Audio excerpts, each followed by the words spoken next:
Welcome back to TnT Extracted, high risk, high reward gaming podcast. I am your host, the Lucky Tuna.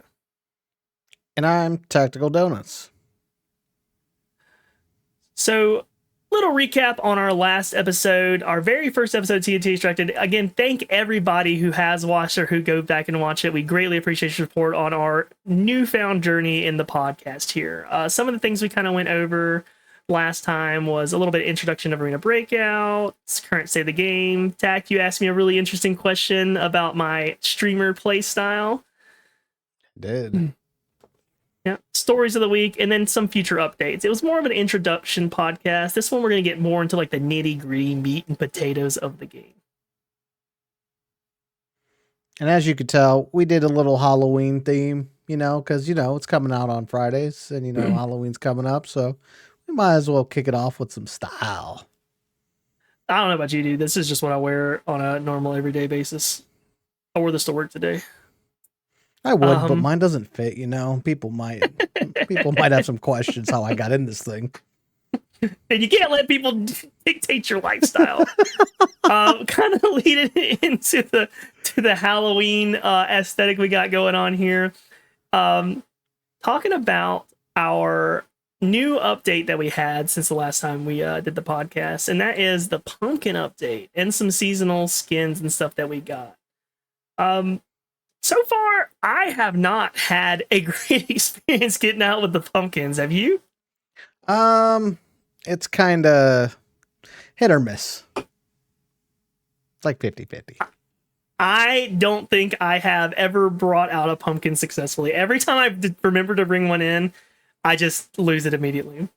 And if you haven't heard, or if you're not looking at the events, or you're coming back from like a hiatus of being gone from the game, the new pumpkin event is a pretty cool event where you get these pumpkins that do in like your little events, or you can buy like 2 a day. And every time you go into the raid with a maximum of 2 pumpkins, and you come back out, it's worth more, and then you can sell it back. I think the max like 250k. Yeah, 250k is the max. So yeah, 30. It goes 30, 60, 120, and then 250 being the max. The one thing that I saw that's, I'm kind of grinding for would be that pumpkin display you can display in your trophy room, because I try to like dress up my trophy room a little bit. I don't know about you. Dude, I want that. It's kind of funny. I have been focused so hard on getting the goose that I completely forgot that I could get the pumpkin. I still haven't gotten the goose, dude. Have you gotten one yet? I have. I got one. I did pull one. I think it was yesterday, actually. Son of a bitch. You'll find it. Yeah, it seems like it's really odd. Like you look at like the drop rate of some of them, because like with the car, I got quite a few of those. But the golden helmet, I got like triple the amount of those. I get those all everywhere, it seems. The goose, I still haven't seen. The pumpkin, I definitely haven't seen. Yeah, I felt like the helmet at first, when it first dropped, I wasn't really seeing much of it, and then I started, like you said, I found then it was like 1, 2, 3, and then I just kept finding them like crazy. So maybe it's like maybe they have a frequency, or like they up it every week. I would hope so. I know towards the end of the car, I stopped seeing them altogether. Towards the beginning, I saw a lot more. Like I said, the helmets I'm getting like crazy there. Yeah. So I mean, we got some cool events going on with Arena Breakout. Definitely some themed events. I was really surprised we didn't see like a Halloween themed skin. That seems like something they could have capitalized to sell. I don't know about you, but I would have bought it. I'd be using it in December. Yeah, I would definitely be rocking that. I remember this is kind of going off of Arena for just a brief second, but Call of Duty came out with a Pumpkinhead skin like a couple years ago, and I bought it immediately because I'm a big skin person when it comes to video games. Oh yeah. And me as well, dude. I mean, my buddies make fun of me all the time because it's like when I get on for the night, I like say, okay, I'm gonna roll again to see if I can get that item. I really like that desert skin item they have, and obviously the katana is pretty cool. What are your like favorite limited time skins? You know, whether it be like ones you got from events, like we have the Cyberpunk one that you got from that like limited time separate battle pass. We had the Cyberpunk pistol. I think it's really when they started putting out more of those like non-purchasable skins. But even including the purchasable, what is your favorites one so far that you've seen? Honestly, the sword's probably my favorite so far. Now, I think my favorite OG skin that I really wanted, but it was before I started playing Arena, was the ice pick and the knife. And I think that if they brought them back to purchase individually, I think they would sell a lot of them. I think they will, and I think that because that one of the red knives, like it's like almost like a machete knife, a woodland knife, that has I've seen it in the shop to buy, like to spend like your little tokens on, Hmm. and then I've seen it come back to purchase with the money. So that may be something they decide to do in the future I really more. hope And so. honestly, it's better because dude, if you're rolling to get the best item, you're spending like $80, 80 USD to get the last thing. Yeah, the purple knife, it got one over on me. I kept hitting that roll button, kept seeing the money leave my bank account. I rolled from the very first one to the last one in one sitting, and like in 10 seconds. So I definitely understand that. Purple knife's cool as fuck though. Some Vaseline may be required. Hey man, I only have to roll one more time to get the desert skin and two more times to get katana, so I'm in pretty deep with those as well. Hell yeah. Well, moving on from our little talk about the skins, like I said, we have some cool skins, and some people may not like the skins due to like the cost, but you don't need them. The game is free, and they even give you a free roll. And you may not think that you can get the best item on that first roll, but you can. It's just very, very unlikely. One thing I want to throw in, kind of on like in conjunction with this, but on the side note, if you guys like some of the changes I've noticed, answer those surveys, man, because I felt like, I mean, I know they just didn't do it for me, but last season I put in on a lot of the surveys I took was bring more affordable skins into the game, like make it to where we don't have to spend, $80 to roll for a skin, And then I noticed like they have that pretty cool copper skin that's available for the Scar, Hmm. and it was like $4.99, and I thought that was really cool that you don't have to do this whole big pack. It's just one skin. And then also with like the lime green M4 skin, and then the character skin was pretty cool because they gave that to everybody. You just had to grind for it, and I really hope to see more of that in the next season. I think because they put out like I don't know, like 4 or 5 different skin sets, maybe like 3 or 4 different skin sets a season, and they're all usually pretty cool.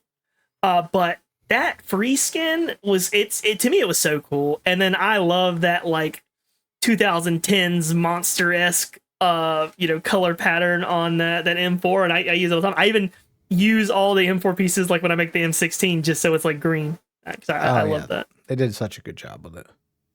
Yeah, speaking of M4s, M16s, let's discuss some budget guns. And it's kind of funny. We created these talking points prior to last night. I had it created for a little bit, but I had someone actually jump in my chat last night while I was streaming, and he was new. He's a streamer, and he had raided me the other day, and then I checked out his channel earlier yesterday in the afternoon, and he joined my channel. He was like, "Oh yeah, I'm like brand new to the game." And I was like, "Oh cool." He's like, "We asked me like, what are some good budget guns to run?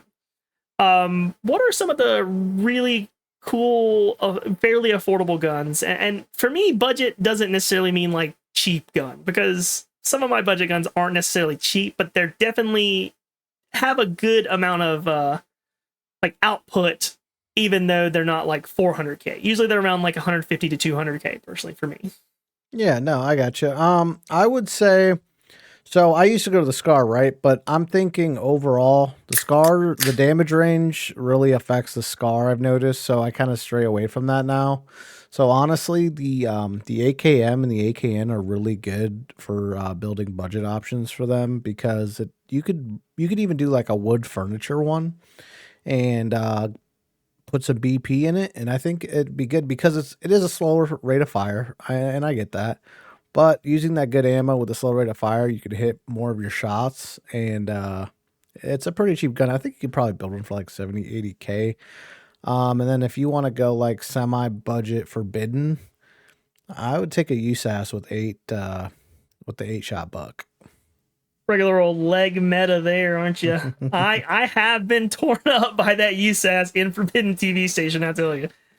And I have to say this. If anyone who knows me well, and you'll hear this every time this gun gets brought up, I hate the SCAR in this game. I hate it. It's my least favorite gun in the game. It's not the worst gun in the game. I will use it like if it's a quick kit option. If I'm like pulling the AK-74U or something, I finally press the refresh enough where the SCAR comes up.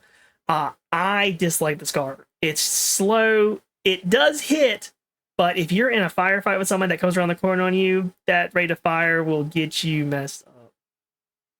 Hate the SCAR. Yeah, Certified SCAR hater. It's funny because when I first started playing Arena, I always gravitated towards a SCAR because it was cheap to build. You could build it, but like, yeah, the fire rate, and then when they did the update for the effective range, it killed the SCAR completely.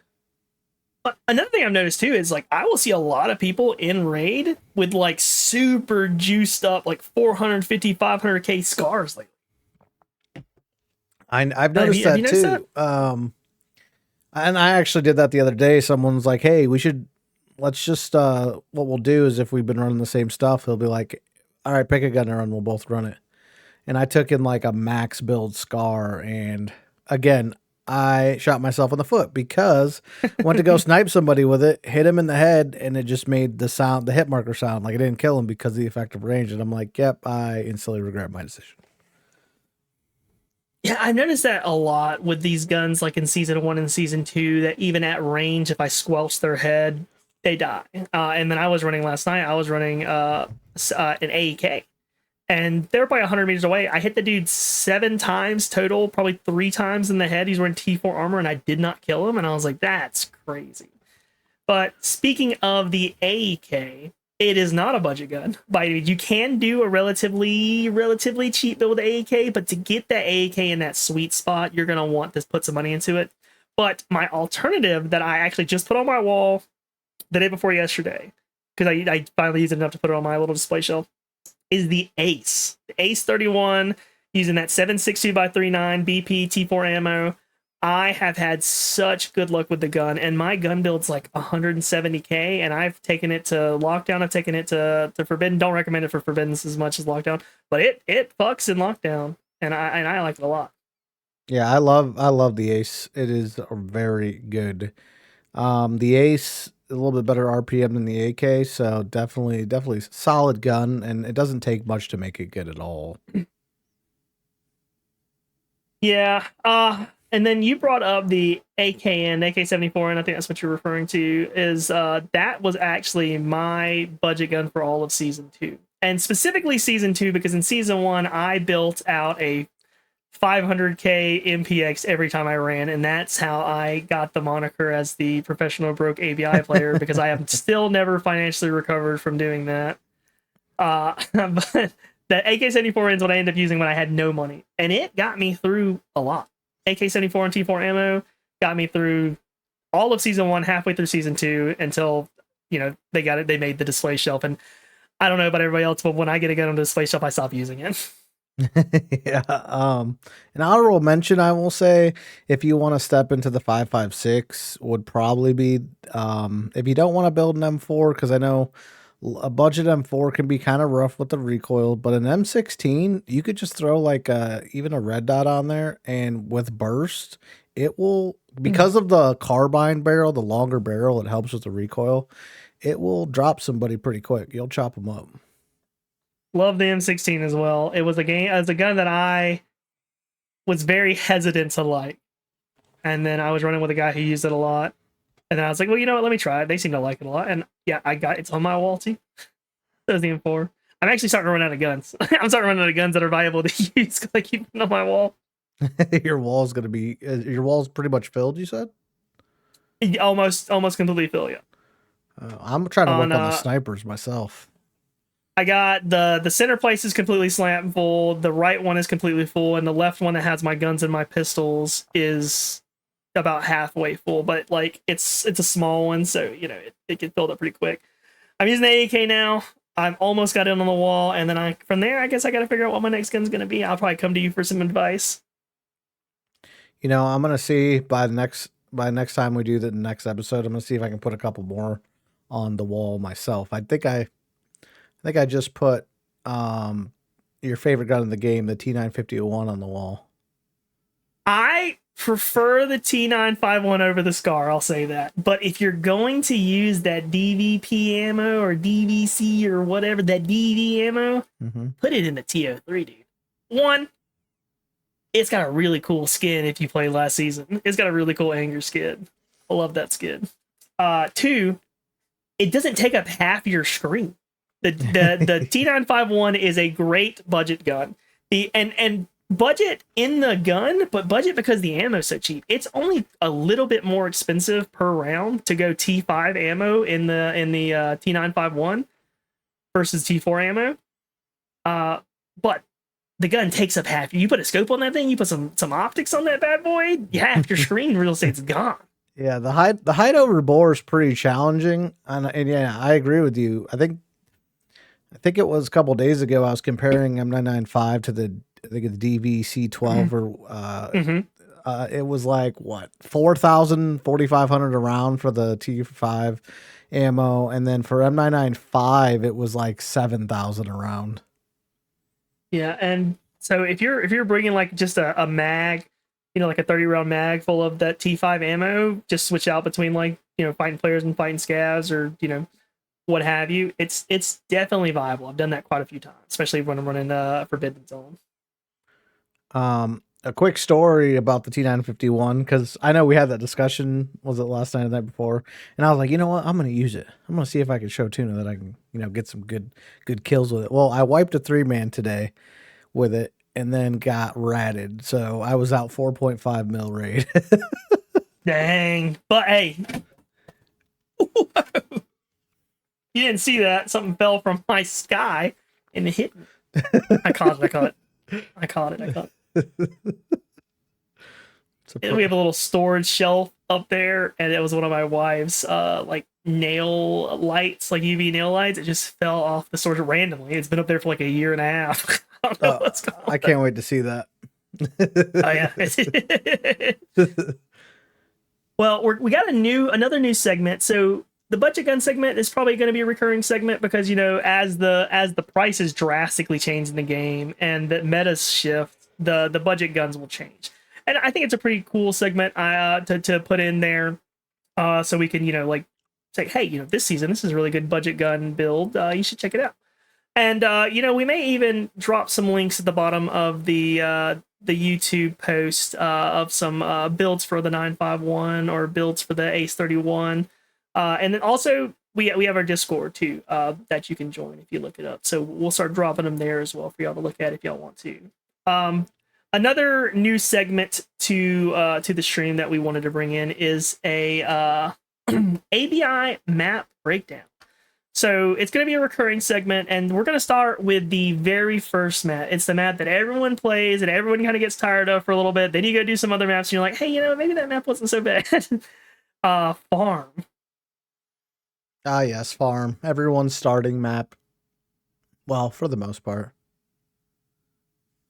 And it's a pretty good map, dude. Like, I do not hate it by any means. Like, it's like I said, you get so tired of running it initially. At least I did. I was like, dude, just put me in another map. And then like you get to Valley, and you're like, okay, well this is better than that. It's better than Valley.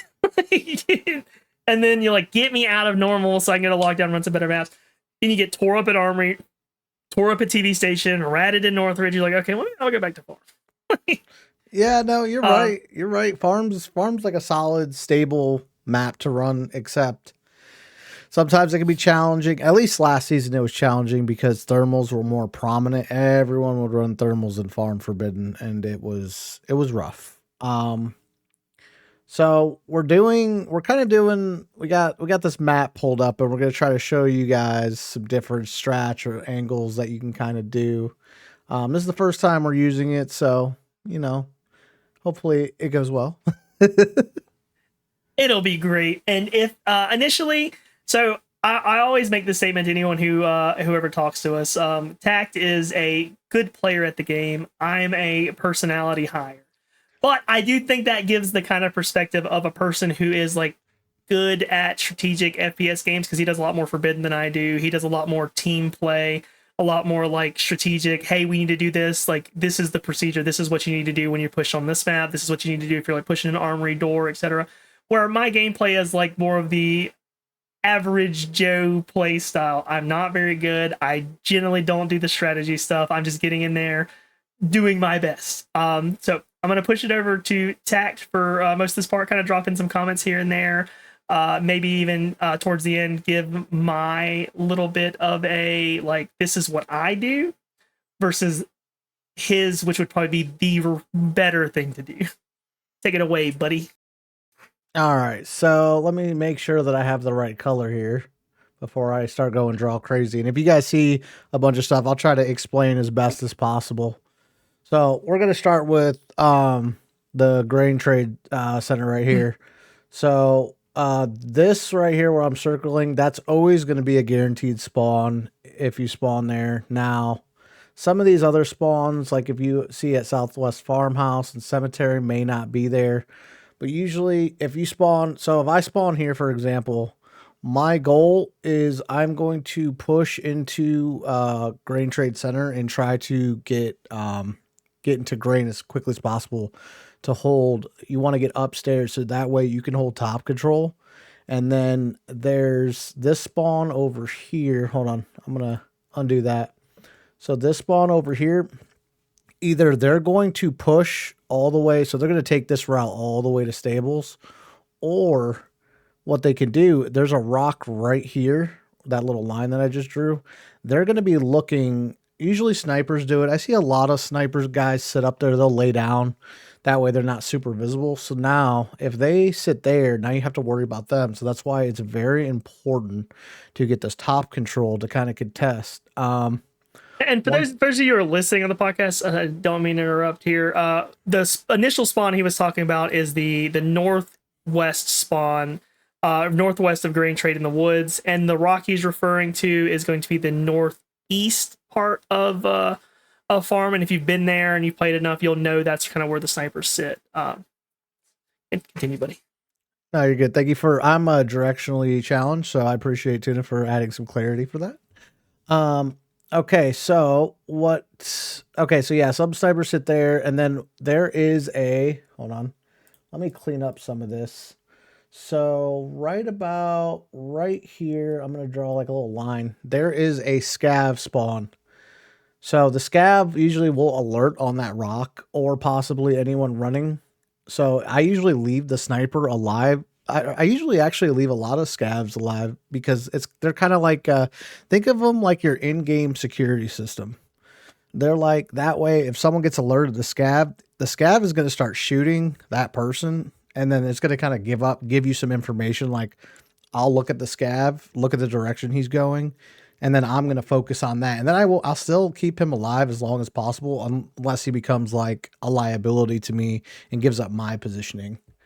Yeah, and the scav he's talking about, again, for those of you who are new, it's a bridge, a land bridge that's in between the two main buildings of Grain Trade. And I call them the main building. That's because those buildings have been there. The other building that is there at the far top left corner of Grain Trade is new to this season.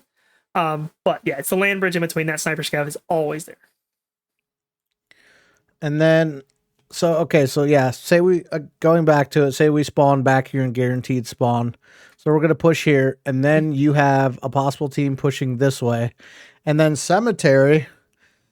You do have a cemetery spawn that could spawn here, that could even push there, and then sometimes there's another cemetery spawn on the other side. They can even push in. So you'll typically have guys in this area here, this area, if they're all contesting grain, that is. And then this area. That is why I was saying it's very important to gain capture of Grain Trade Center right off the rip. Because if you're on the outside, it's third party central all day. Yeah, And spawning at the top left corner behind Grain Trade. The cemeteries at the like the southeast corner of Grain Trade. There's two spawns there, and then one at the top northeast near that Sniper Rock. What he was saying is that there's a chance that three teams at the same time will push up into Grain Trade toward the east port of Grain Trade, while you're pushing into the northwest of Grain Trade. So you are more than like if you're playing lockdown, you're going to run into a fight, and there's going to be somebody coming from one of those directions at least. Sometimes multiple teams, and basically you're running, to the south from the northwest corner all the way to like the northeast of Grain Trade to get into the main building, the one with the safe and the locked room, because you have those other three teams pushing from the areas, and they're sometimes they're closer, so you got to be careful. yes, yes, you do. Let me get rid of all this real quick. So, also for like a new player route, if you're just trying to get your feet wet and you don't necessarily need to fight anybody, because you could do an avoidance to where, so if you spawn here, right outside Grain, by the pond or the lake, you can just take this route all the way and you'll be the first one to stables every time. No one's going to beat you there to stables. And then there's a safe in stables on the second floor. And now I'm going to circle this. That is the main building in stables that I circled. So there's an addition where the outside walls are blocked a lot more, so you don't get shot from like every single angle possible. There's a safe there, and then what you can do after you try to hit that safe is then you can just rotate right into motel. Now, the team that you have to worry about in hotel at that point though is probably the cemetery team that spawns close to loading area, or the team that spawns at Wheatfield Farmhouse, because Wheatfield Farmhouse has a direct shot to hotel as well. So you kind of have to worry about them two teams. But if you could be quick, if pop an endurance stem and bring some e-drinks, I think you'll be fine. Let me undo this real quick. And also for reference, so let's see, there is a locked room. It's called the Barn Office Key, that is on the second floor of the Grain Trade Center. In there, and I talked about the safe and stables on second floor. Small hall, you can hit that after stables, but I mean, there's a team right here that spawns that pretty much they usually W key towards small, but there is a free safe in there. Yeah, And a team then, just north of open storage for reference. yes, and then there is a safe right here on the street, right outside hotel. And then obviously there are, so 201 key is on that side of motel towards the road. It's upstairs, and then the main master bedroom in motels also on the second floor. That's I don't even know how much that key is now. Do you know? I think it's like 5 5 to 7 mil. million. Yeah, it's about 5.6 maybe. I can't remember. I haven't bought it in a little bit. Yeah, it's I don't even have the key, to be honest.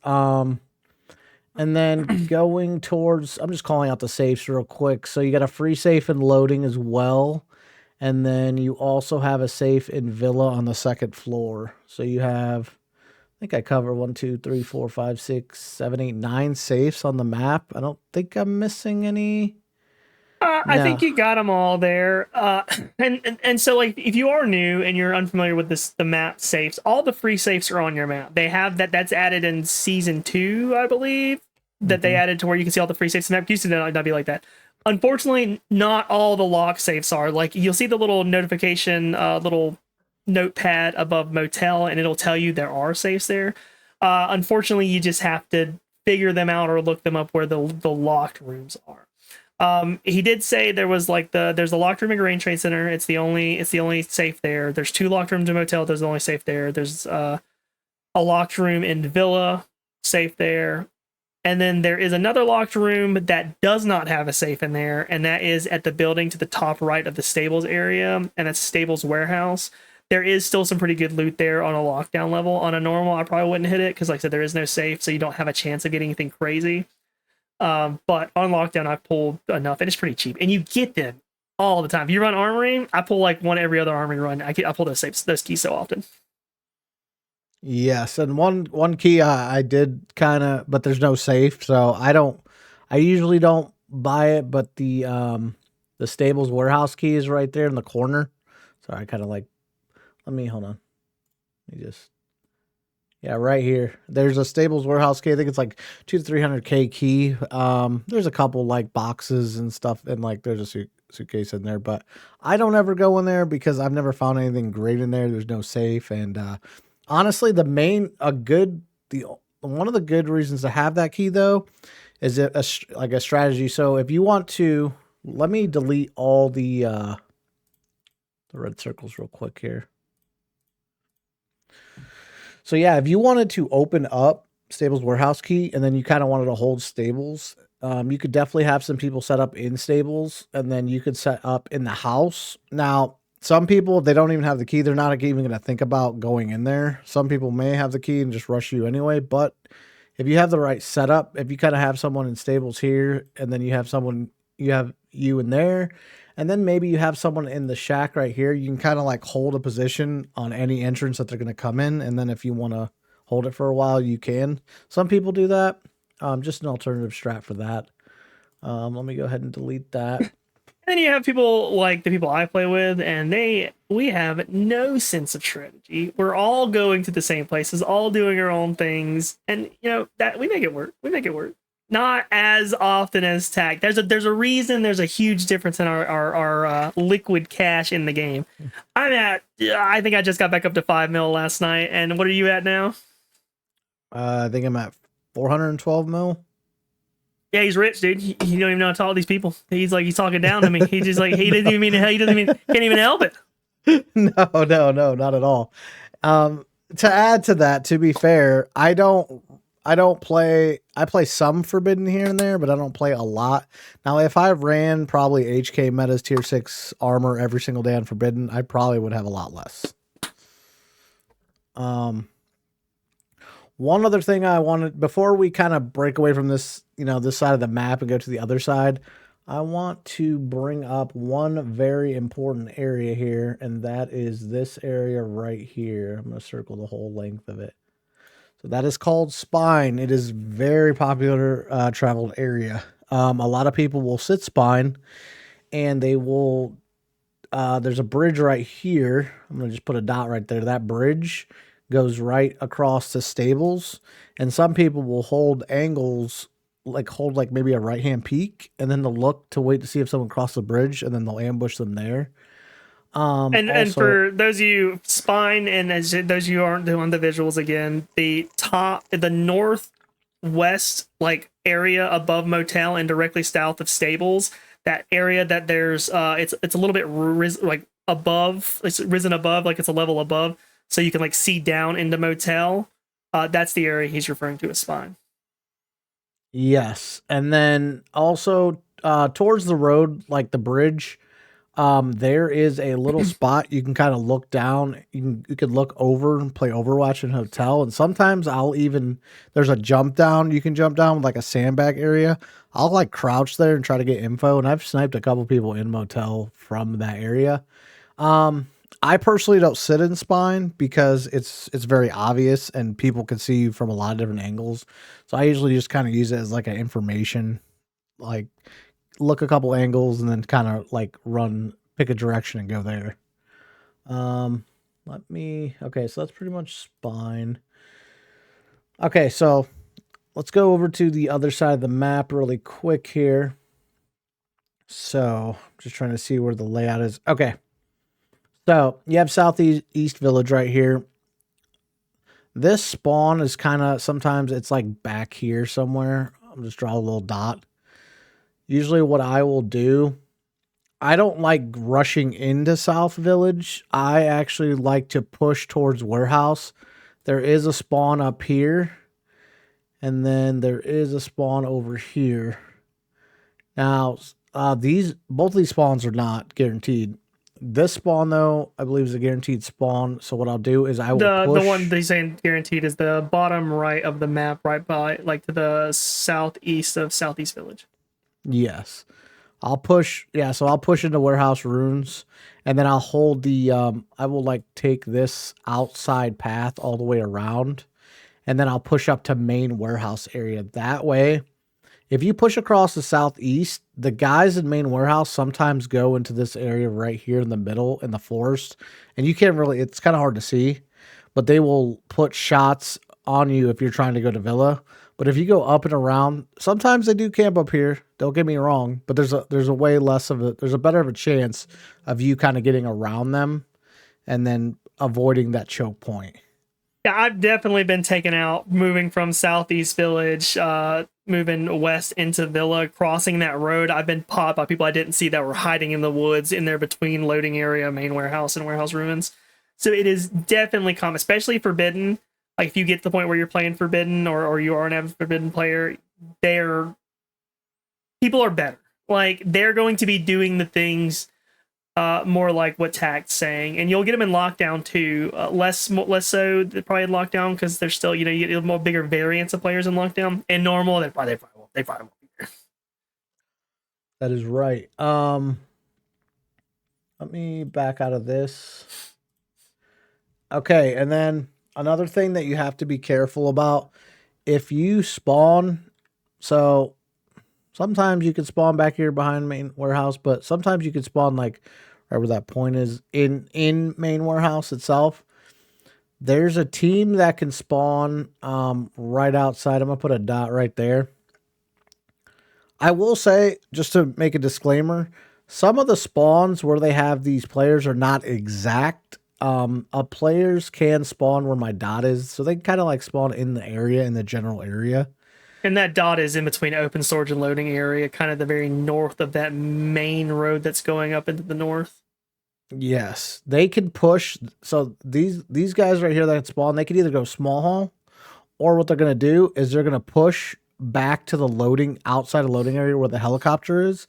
And if you're trying to push out main warehouse, they're gonna be waiting for you. So they can go up and there's a tower right here where I circled right by a helicopter outside loading area that people will go up into and snipe you, and because they have the high ground at that point. Yeah, So I've definitely been taken out by somebody in the sniper tower. I've been taken out by people that are on the road, like peeking the wall with like higher optics. If I'm running like a 1-4 and I'm just looking down one, they're like running a 2-7 and they're 2-7ing me in the head, and I never even saw them. So you got to be careful coming out of the left hand side of main warehouse because of that. yep, the loading area is a very hot spot because of the free safe that's in loading area. People like to push over there also just to get in fights, you know.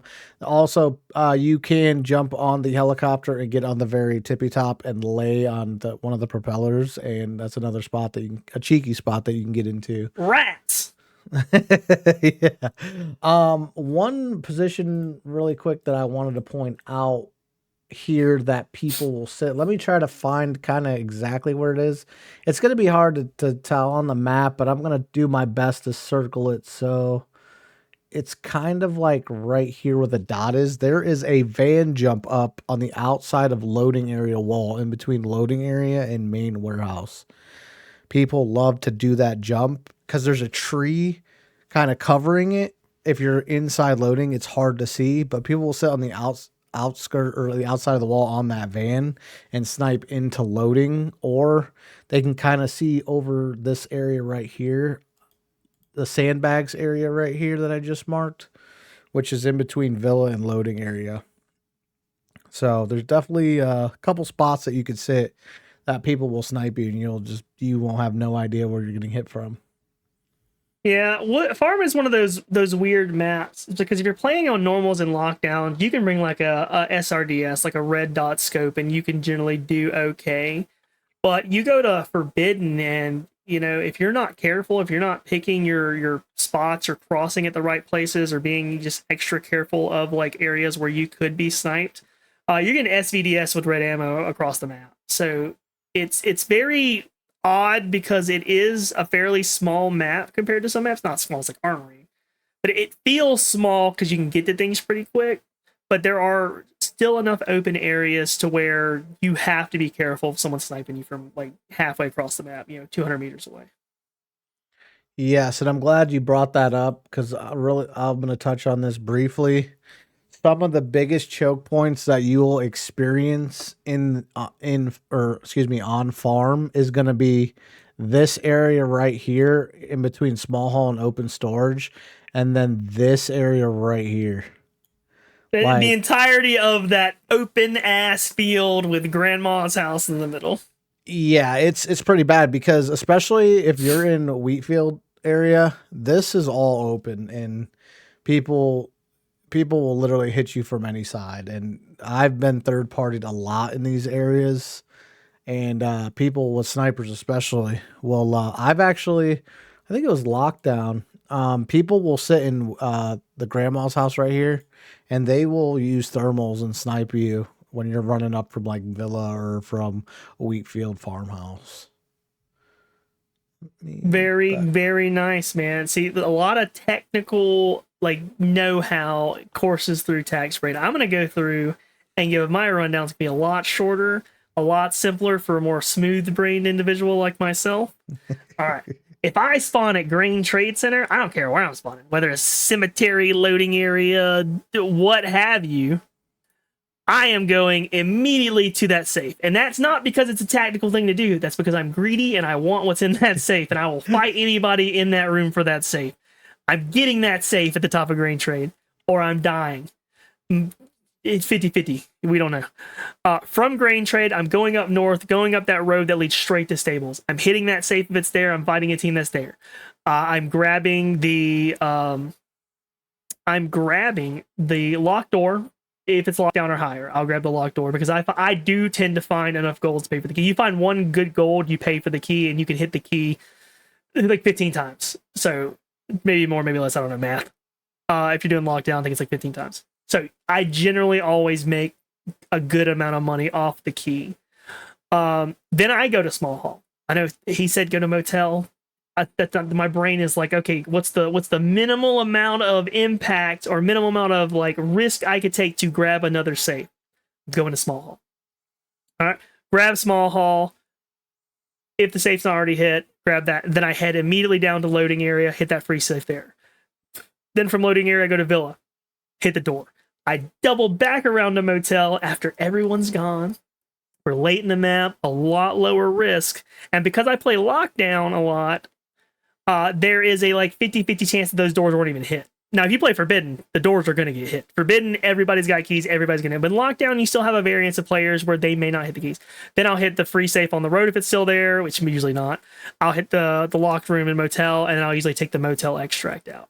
If I spawn on the right-hand side of the map, which is actually a better spawn in my opinion, because I can do like a straight shot run without doubling back, I'll hit Southeast Village because there's 2 red spawns in Southeast Village. One is in this building here, which is the building at the very top left-ish. It's the one that has the cash register in it.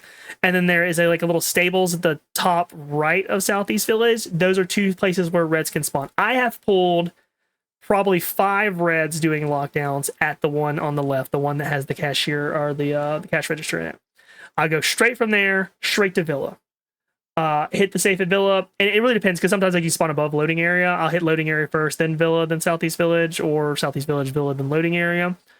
Go to small hall, go to stables, go to motel. I know it's riskier, but I'm lazy and I don't want to double back around because usually your extract's over there by Grain Trade anyways. Hit the motel safes, then go to Grain Trade Center. And it's all about those safes, man. I want them, and I'm going to go get them. And I die more often for that. And then all my friends are kind of greedy too that I usually play with. So, one really quick route that I forgot to say that I'm just gonna add is if you spawn cemetery, what you can do it's really hard to see, but there right here there is a no backpack exfil. So what you could do is you could quick run hotel. Now obviously you have to save because the keys are expensive, at least for the main bedroom. You can hit the main bedroom key, which is a very high return rate. You can also hit 201, and then you could try to hit the free save here if you got time and you don't notice anyone around, and then you could just keep your butt pocket free, and then you could just shoot right over and get out. If you're trying to do like loot runs, like consistent loot runs where you just go in with like, maybe go in like a deagle or something, and then, like minimal stuff, and then just run it. You could run that path to get money. straight from south loading area into motel, and the return on the investment of that key is so good because there's 2 safes in that room plus some other good loot boxes in there. So you get 3 safes just at motel, 1 outside of motel as you're heading up to recycling station at the north east corner of the intersection between the 2 main roads and farm, and you're out. Especially if you've done all the quests and you got that 3x3, you can put a lot of stuff in that bad boy. Oh yeah, it's a good loot run. Also, like a scav, it's a good way to kind of blend in. Absolutely. And if you are a normal player, I feel like I want to bring this up because if you're listening to this part and you don't know these things already, you're most likely new. Watch out for those player scavs, dude. They're more like a player scav is more dangerous than a player bot. And they have no fear and they will run you down, dude. Just be careful because they'll be at those spots too and they spawn wherever. That is true. All right. All right. So a good rendition of going over, kind of map strategies for farm. Farm being the most commonly, I would say it's the most commonly ran map, especially if you're looking at from like a normal to lockdown perspective. There's just all the new players are there constantly. Your quests keep forcing you to go back there. It's a pretty stable map to have good runs on versus some of the other higher risk maps, especially if you're doing like a lockdown or normal level. You generally will do well there or a lot better than if you were to go to like TV Station or Armory. So, and it's not as big as Valley or Northridge, so you're not running forever. It's a very good mid-ground map with a lot of safe potential, a lot of loot potential. Yes, it's definitely, yeah, it is. I would call it the starter map. I know Valley's on normal too, but Farm is a lot less. It's easier to learn, not as big as Valley, and I'd say it's better for newer players. I don't know if you feel the same way. I do. I ended up hating, or not really hating, just kind of getting tired of Farm because it throws you there so much. But I always end up back at Farm, especially if I'm doing solo runs. I'll do Farm or Valley on lockdown, and it's just because you're not soloing Armory. If you are, you're ratting. You're not soloing TV Station. If you are, you're ratting. You can solo Northridge, but it just takes forever. It's like it's a time thing. It's a commitment to go to Northridge. So I generally only go there for quests. But speaking on keys, as he said earlier, I own every single key in the game other than TV Station because they're super expensive. I'll hit that 2-room safe on a normals, dog. And there, like I said, a reason I play less about the money, more about like the fun and then the content that I can produce for those who are watching my stream. Not saying that I'm better, because I'm definitely not. He is definitely better than me, much more exciting gameplay than me, but it's fun for me. And I feel like if I'm having fun in my way, then everybody's having fun. And if not, at least I'm having fun. At the end of the day, that's what it's about, though, because even if I get in a fight and it's just not as fun of a raid, I still like to have fun and like all the goofy moments you see during the raid. Like, I'm gonna give an example. Today, I killed a player. I thought it was a player bot. I killed a player, and I opened his bag, and he had 15. I think it was like 15 or so purple binoculars in his bag. Purple binoculars. What is that guy doing? That dude's a serial killer. I think he was trying to build a telescope with him. I don't know. All right. Let's talk about some of the tournaments. And I think we'll kind of briefly cover over this because the reason I think we'll briefly cover this is because tournaments are cool. They're a great way for exposure to the game. If you are a person with a life, a family, a job, friends, and you don't do this as like your everyday like job, or if you're just not like hardcoring the game, the tournaments aren't good for us. And what I mean is like the season 3 legendary raider challenge. Now you can, like, it's a 100% chance of winning a voucher plus a 30-day elite privileges, but any of the really exciting rewards, you're going to have to be a top 100 player to get those. Even if you did have the time, if you're not a top 100 player and you're not that good, I really don't see the point of the tournaments. I'm not watching them. Like, I'm not watching I'll watch a tournament if like a big streamers play it. Big streamers are playing it, like the one they did with like I'm Al, the Burnt Peanut, Landmark, Shroud, whatever. I'm I'm not watching regular people play that tournament, dude. As an average guy, I'm not watching that because, and then I'm not participating in it. I'm not signing up for it because what's the point? And I really feel like there should be some level of tournaments that are either give you better participation rewards, like say, if you reach this certain amount of loot value in the tournament, you're going to get this. So it incentivizes us to actually try in the tournament, even if we won't win. We'll still get a good amount of stuff, but saying that, oh, if you participate, you'll get a voucher and 300 days of elite privileges. Like most people, that's not worth the effort of going and even trying to compete in the tournament. Personally, Yeah, no, what are your thoughts? I was just gonna say I agree with you on that. I think too, and maybe that's just because I'm a smaller streamer, but I also think they should give the community that's kind of like maybe smaller mid tier streamer a chance to get in. That yeah, I have a family and I have a job outside of streaming, but allow us maybe there could be like maybe some smaller coverages on like community tournaments or something. Like it would be nice to see, like I know for example, let's bring it up Tarkov.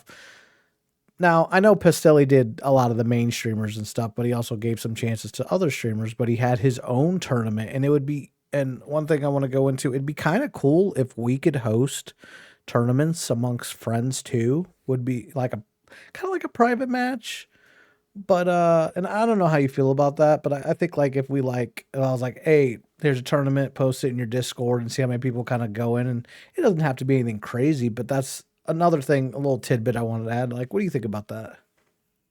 I love that idea. Actually, I as soon as you started saying it, and I kind of saw where you were going. I love that idea. I think it'd be really cool to have a tournament. So, from my perspective, whether it be our viewers on TnT Extracted or our personal stream viewers, I think it would be cool to set up a tournament. Let's kind of was running through my head when you're talking about it, where we kind of do a lotto system. And I like the lotto system. That way, everyone has a chance to be a part of it, but we can't make it too big because we can't manage to run like a large tournament by any means. But if we like took enough people who like submitted to join, versus like from our like I said, from our personal streams and then the viewers from TnT Extracted, I think it'd be really cool to do a tournament and make some rules where it's like winnable for everybody. Like obviously you got to have some level of skill to it. But I mean, shit, I've had some really good runs and I've gotten some really good fights that I've won that I probably shouldn't have won. So I think that'd be a really cool thing to do. The only part is us having to hash out like rewards because they like it would, even though it would be fun, I Mhm. think they should still get something from it. And Yeah, you get into like absolutely. a weird is what is a good enough reward for everybody to do it? That's not gonna kill us because we're not famous rich streamers. We're Right. not big corporations. And also we'd have to look into like the legality of it because there gets the point of like giveaways where you have to be careful. But if Mhm. if anyone's interested in that, which I'm interested in that, I think we should start working on that actually, or at least brainstorming some small ideas about it pretty soon. I think that'd be a really cool idea. Yeah, I no, I agree. I've always wanted to kind of do that. Just for as like a community thing, I think it'd be really cool. It'd be a lot of fun, especially to see like some people that I've seen that some people that have gone in my chat that I haven't necessarily played with. Just see how they play and different play styles and just bringing the community together too would be really cool. Yeah, and there's tons of small streamers and then like small streamers who just become viewers that join my channel, and a lot of them time they ask to play. And when a game where you have four people in a group, it's hard to get everybody into play. And I do community nights every once in a while where I play with randos. It does get a little sketchy. Got to be careful with some randos. It's definitely would be cool to be able to get our communities involved. Whether, like I said, we have three separate communities now. Your personal community, my personal community, and the TnT Extracted community. It would be cool to kind of bring them all together into something. So you know what? I'll go so far as to say this: we're going to do it. We're gonna work on it. Keep an eye out for an update on TnT Extracted podcast and our personal stream and the TnT Extracted Discord for this. And we'll definitely announce it and give everybody enough time ahead to do like lot pools and stuff or however we decide to do it. I'm in.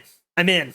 I am in as well, and something that we may consider doing. I don't want to throw all our secrets out there. No, I'm just kidding. But one thing that might be do is like maybe do at the end of this maybe not this podcast, but at some point we'll do like a weekly challenge where we challenge you, the viewers, to certain challenges, and then we'll have you guys share your stuff back, share your feedback with in the Discord. I think it'd be kind of cool, like a little competitive thing where you go in a raid and do certain things. Very cool. Yeah, I've done very small things like that with my friends, like spin the wheel challenges, or like we come up with a bunch of challenges that are difficult or funny, and we generally had a good time doing that. Especially when we get towards the end of the season, you complete all the quests, you're just kind of looking for things to do. It'd be really cool.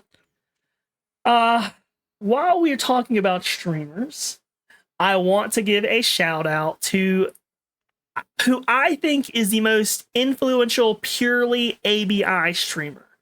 And I say this because, bigger streamers will stream ABI and they'll have more viewers. But the person who is consistently always streaming ABI and always has most viewers and always has the biggest impact is I'm Out, or Owen as he's known as his name. He had his 1 year Twitch anniversary. And 1 year, and to be as big as he is crazy. Now, I know he came from a professional gaming scene, like mobile gaming scene, and he was a YouTuber for like 2 years before that or something like that. I think that's what he said yesterday. But he's only a year in. He's one of the biggest faces in the ABI scene. If you play ABI for a long period of time, if you watch streamers, Owen. Definitely a big impact on the game. I watch him relatively regularly. He's big in the community, super nice. I know he runs with a lot of smaller streamers sometimes too. It's really cool to see someone like that grow as exponentially as he did and have such an impact on the game, and generally everyone likes him. Oh yeah, Owen's great, man.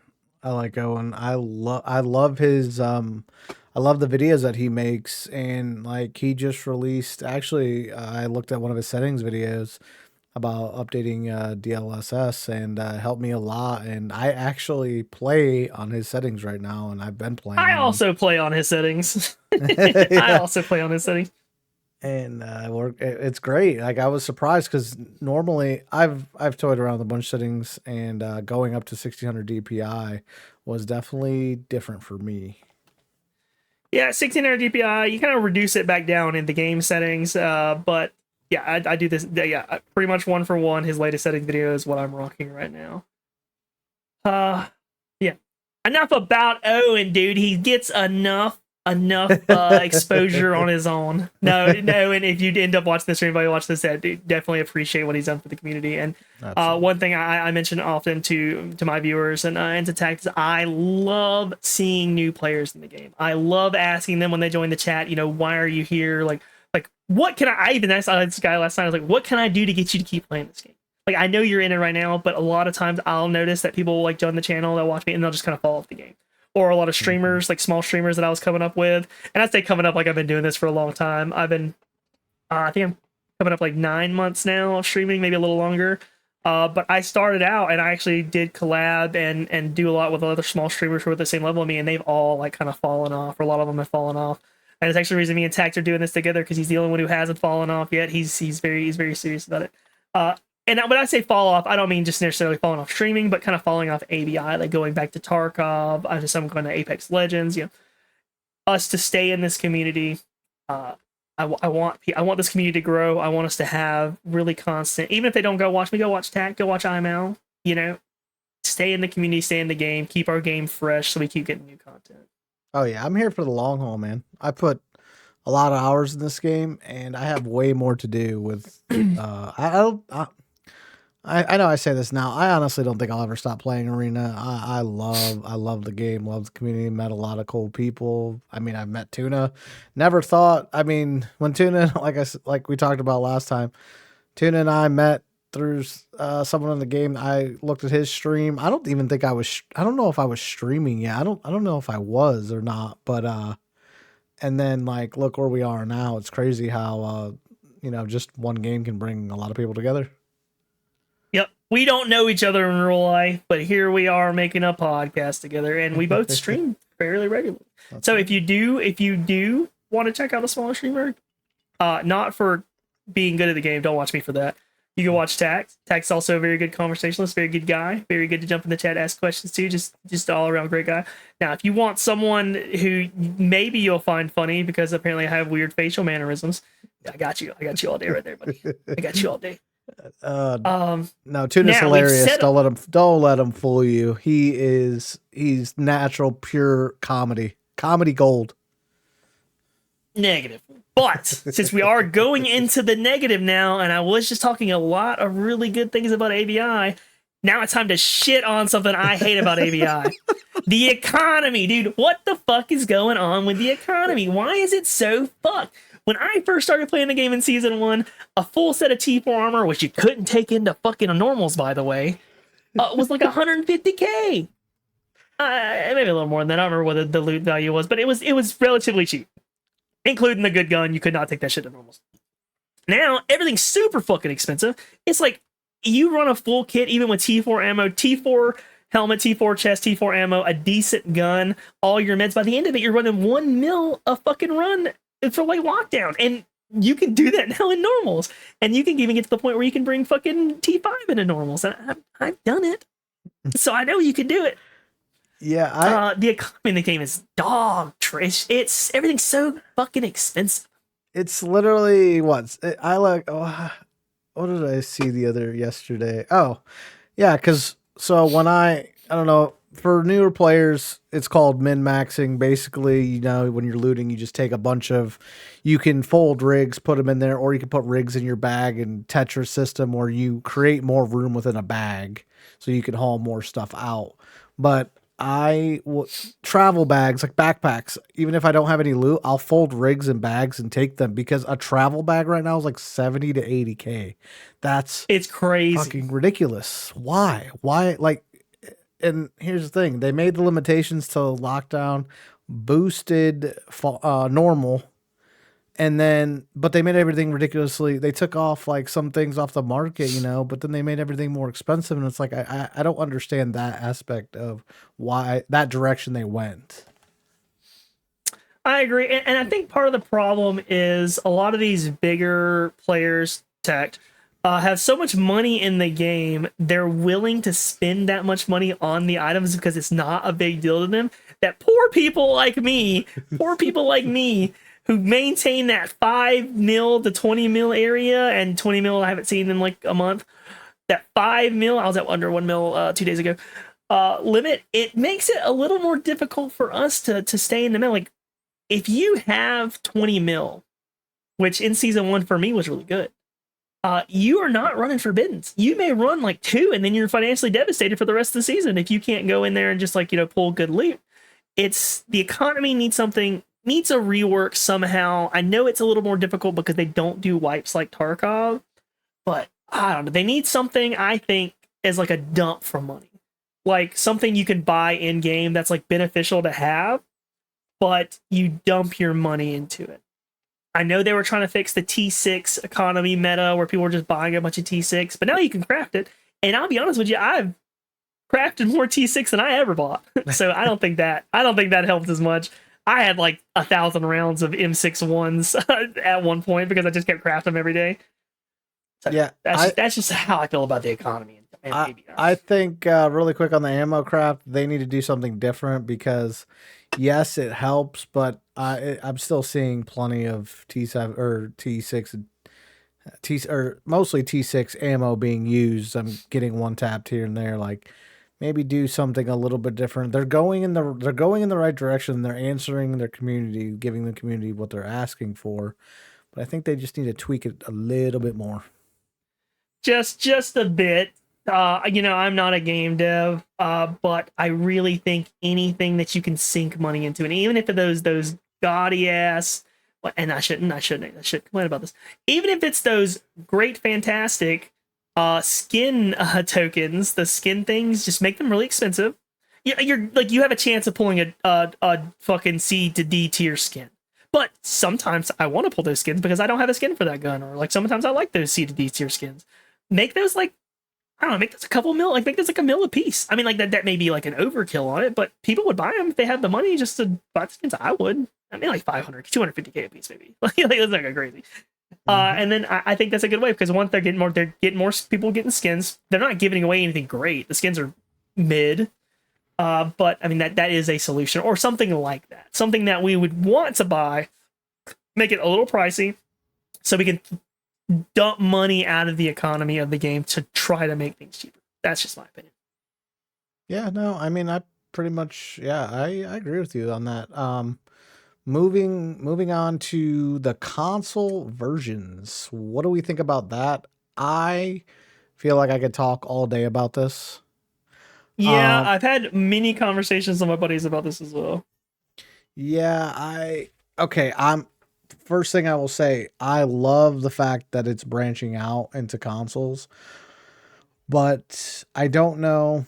Crossplay might be brutal for console players, especially um I'm just trying to think how I want to word it. I don't know. Like you're already like okay, let's just say for example, it does come to console as crossplay. One thing right off the bat that has nothing to do with whether you're on console or PC, and I know some new players probably feel this way because there's no wipes, but like someone that has 50 mil liquid or been playing the game, and then you're starting the game on console, trying to learn. That's already obviously a thing, but obviously it shouldn't deter anybody. But it's just how the input for the controllers are going to be. I don't know how it's going to run, to be honest.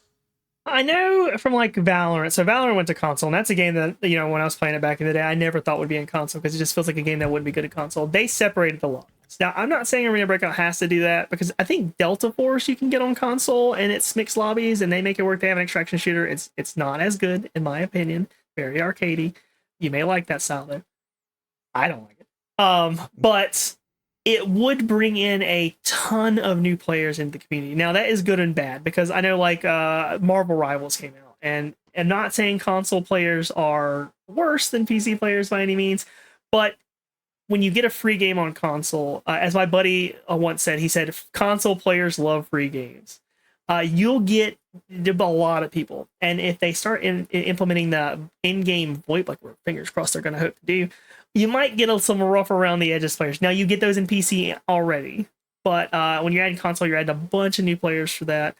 One, I said, great, they're adding that. I just am worried about maybe the aim assist that you see happens a lot when people play on console, Mhm. which could frustrate PC players. But generally, if you're a good PC player, you're going to be better than someone even with the aim assist. But it does give a chance for those people who wouldn't be as good to get people who are probably better than them, but don't have aim assist, but not like exponentially better than them.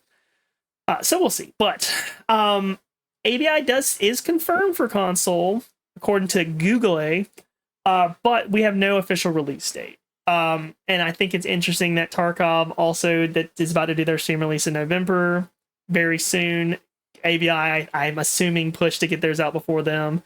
Tarkov pushed their date up closer, I'm assuming, because of ABI's thing. They're also confirmed for console, they say. So they're still trying to scratch back a lot of the players they may have left. And to be fair, they have a lot more active players than we do. But if me and Tact have anything to do about it, they won't. No, I think there's a niche. They're both niche games, and they have the people who like them for the different reasons. But I think both games coming to console would be great for both of their communities. And as we are an extraction shooter podcast at our heart, and not an ABI podcast, even though we focus mostly on ABI stuff for now. Yeah, what ABI, sorry, as ABI has our heart, at least in me. I'm pretty sure. Oh yeah, So, absolutely. Now I'm ready for the console. I am ready for it now. One little interesting thing that might come into play is will they make controller compatible for PC? Would be that interesting to would see. that would be very interesting. I know a lot of people who are like console natives who have PCs now that specifically say they'll play a game when they get console support or controller support because that's just what they know. And I grew up as a console player. Don't get me wrong. Wasn't always a PC player. Xbox 360, Xbox, GameCube, PlayStation 1, PlayStation 2, Nintendo 64, all controller. But I did make the transition in my early teens and then kind of never looked back. Oh yeah, feel like you never do. It's better. I mean, in my opinion, in my personal opinion, in my heart of hearts, mouse and keyboard just feels good. The only problem with mouse and keyboard is if you're playing a game that's like has variable control, like if you push on the stick to a certain point, you'll walk a little bit faster, or third person games like Elden Ring or something. Yeah. Control is definitely better for that. Yeah, and like some games like Call of Duty, Halo, I prefer to play on a controller because I just feel like with the aim assist and everything, that was just peak for that game, and that's what I'm used to. Um, I also know, going back to the controller for Tarkov, I remember, I don't know who it was who I talked to, but they said that they got on the Tarkov and they just couldn't learn keyboard and mouse, so they ended up downloading. Now, I will say this right now. Whenever you download third-party software for a game, please do your research, because they may see that as cheating or hack, so I don't advise it personally. But I'm sure there's something legit out there. But someone I know downloaded a third-party software. He never got in trouble or banned or anything, but he played controller on Tarkov and he enjoyed it. And I have seen that there are third-party mods. Again, we do not say to go do that by any means, and you're kind of at your own risk by doing that. But I have seen some third-party controller mods for Arena Breakout Infinite. Now, here's the thing about Arena Breakout Infinite versus Tarkov.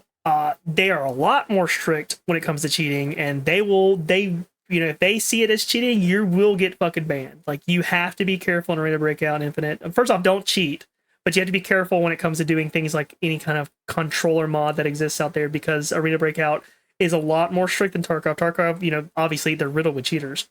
If you cheat on Arena Breakout Infinite and they catch wind of that, your ass is gone. Oh, and they refund you. They refunded me multiple times because I died from a cheater, and I had satisfaction because the game told me they were cheaters.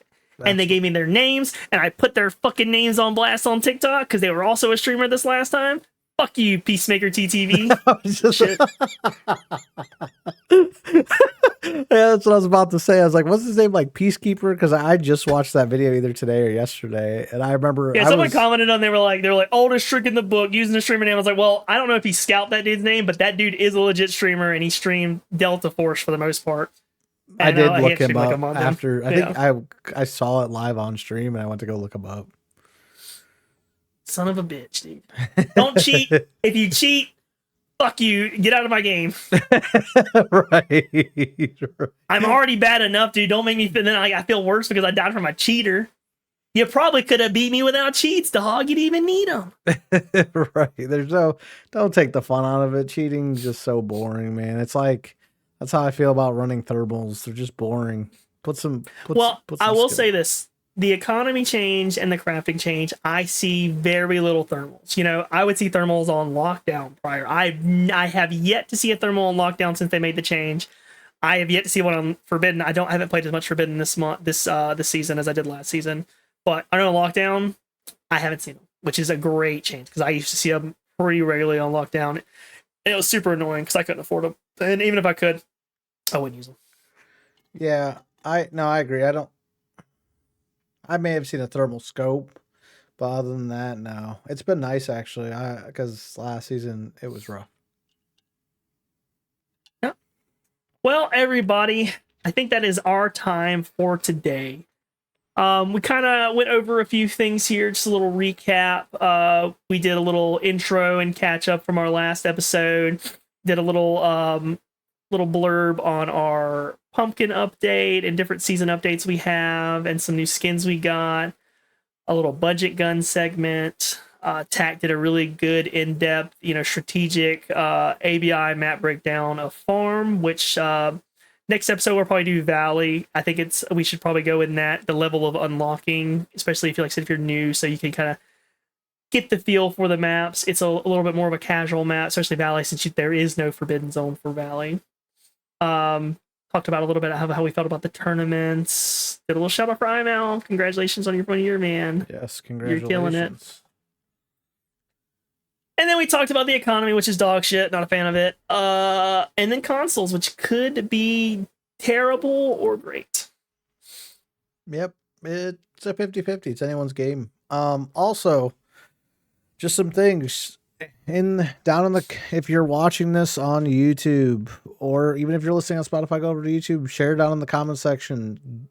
Send your build codes, and maybe we'll try them out in a raid or whatever. Would be kind of cool to see your different builds. Send us some of your funny moments. We'd love to see them. We would love to even talk about them, break them down in future podcasts. I'll say this, man. If you send us something, if you send us a build code, we'll use it in the raid. We'll kind of give you a little feedback of what we did. We may even, because we're streaming all the time, so if we're playing, so we may even throw the little clip up there and said, "Hey, this was so and so's build."